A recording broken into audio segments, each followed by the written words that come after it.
Hey, it's your buddy Peace and Harmony with you here today. We are focusing in on understanding the role, goal, and purpose of crazy-making behavior in a narcissistic or psychopathic relationship, that of the borderline as well. The crazy-making behavior are the rage outbursts, the attention-seeking, the positive attention-seeking, as well as the negative attention-seeking behavior that is exhibited by these individuals. And I say positive because oftentimes these people can be very intelligent, very charming, very alluring, very seductive. They can be very pleasant to be with when they're on their good days, the love bombing, when they are very courteous to people, when they are on their best behavior, when they are exhibitive of role model type behavior that oftentimes is alluring to people. And alluring because of their status, the standards with which they hold themselves, and then the courtesy with which they make you feel. In the love bombing phase, you might experience where they make you feel like the woman or the man. They make you feel cared for, nurtured, attended to. Through all sorts of texting, all sorts of pictures, all sorts of emails, all sorts of Instagram posts, Facebook posts, making you feel like you're on top of the world. And they give you just a huge amount of undue attention right away. And this can oftentimes come very quickly and very furiously, and a lot of people really get addicted to this charm, to the attention of being with a narcissist or a psychopathic individual. And it can be an all-out romance, an all-out love affair, where you do things with this individual where you have never really done this with somebody before. They're extremely romantic. Oftentimes they'll be giving you gifts, they'll be showering you with attention, romantic kisses, hugs, escapades, etc.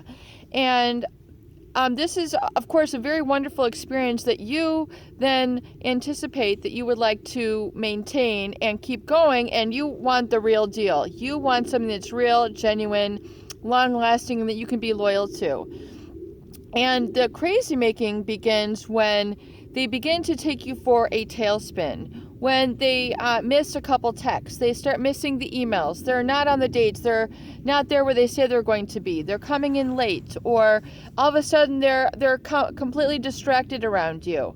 And then next thing you know, you're kind of at second best. You're wondering where they're at. You're wondering what happened. They keep you guessing. They inconvenience you. This can begin either, a couple weeks, a couple months, or a couple years into the relationship. Each relationship is different. And then you wonder, what did I have to, why is there all this dissonance? Why is there this cognitive dissonance? Why did they make me all these promises? And why are they now falling out? A plus B is not equaling C here. 1 plus 2 is not equaling 3. So it's very confusing. And oftentimes people then try to blame everything on themselves and try to then work harder to please this narcissist or psychopath or borderline individual, trying to quell the rage, trying to put off the eventual discard, which is going to be coming. And it's not so much that people then try to lie to themselves, but they try to, I think, project good and really try to reclaim that original love bombing experience that they had with this individual. And the crazy making can be, just slight little comments that they will make and berate you. And, most people I find are harsh enough judge on themselves that they don't need additional judgment coming from their lover, from their spouse. They oftentimes are their own harshest critics. So, oftentimes, part of these people then tend to stay with these people too long in that interim phase. And I think that is oftentimes too because deep down inside, there is a wounded inner child or a wounded adult or a wounded teenager who does not want, who is fearful that they are not good enough, that they are not enough, that they are broken, that they are defiled for some reason, where they're believing something about themselves, which is not true, but that is derogatory in nature or negative in nature. So they tend to stay with the abuse for too long. They tend to give it another chance and another chance, and then they tend to explain away the fact that this person was abusive, or explain away the way that this person was never came back that one night, or explain away the reason why they're texting this other individual, or why are they coming back with their clothes all ruffled after having been out with their work group, and you're like, this person has obviously been cheating, or they've been doing this, or they've been doing that, or they've been out drinking, or whatever, and they're not getting the full story.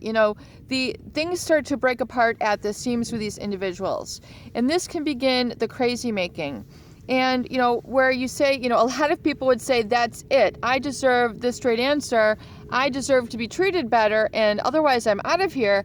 Most people don't have that confidence. They don't have that self-assurance, and they don't have the fortitude to be able to really confront these people the way that they need to be confronted, because they're in sort of that love bombing fog. And then this is where people then become really enamored and try to work harder, please them more, try to fix themselves to be a better match for this individual, when they are most likely fine just for who they are, but they're in a relationship with a narcissist or psychopathic individual who basically just wants a supply, someone who, can give them that temporary fix, who can give them that those connections that they're looking for, that can give them the sex that they're looking for, that can give them the information at the job that they're looking for, someone who can show them the ropes, someone who can just, be there to literally, some people relate to others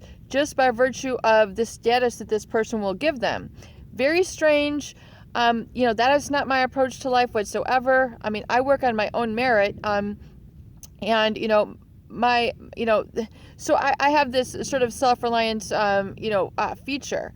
And so, but oftentimes a narcissist or a psychopathic individual will surround themselves with individuals who will give them a feeling of status or connection, or, the need to associate with, more, superior others, or people of a specific mindset that are of a higher status or of a higher organization.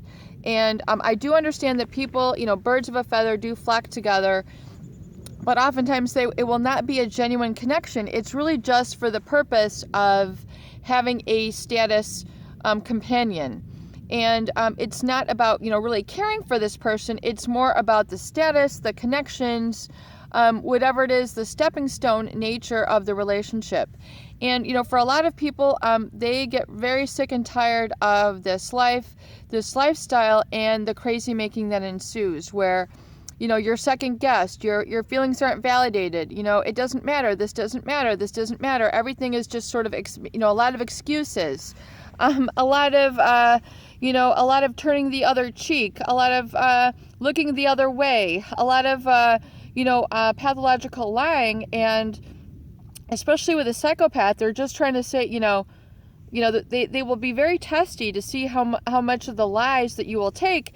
And the psychopath will also get very exhilarated by the number of people that they can really fool. I mean, they get a real juice out of stringing other people along. They really get a sort of dopamine rush, a real feel-good reward by manipulating others and by really pulling one over on others. And to me, I'm, being empathic, I am very counter to that. So I'm very opposite to that sort of quality. So I don't know how, but, within the brain regions, they are able to override that. And things that normally most people would be sensitive to, they're absolutely callous to, meaning they're unfeeling, they're unflinching, they're not reactive, they just don't care. It doesn't play a part in their decision-making, their relationships, what they want out of life or the relationship.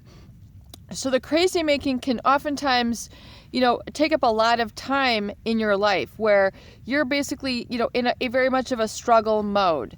So I would encourage you to shorten this experience to the best extent you can, and just learn to say enough is enough, draw the line, No more crazy making, no more confusion, no more doubt, no more pathological lying, no more rage outbursts, no more, having trouble in relationships. Life is too short, your time is too precious to be caught up in trying to analyze and overanalyze and hash out and waffle over relationships that aren't serving you. Peace and harmony with you here today. I hope these videos do help. Please share and please subscribe for more great tools, videos, discussion, and support.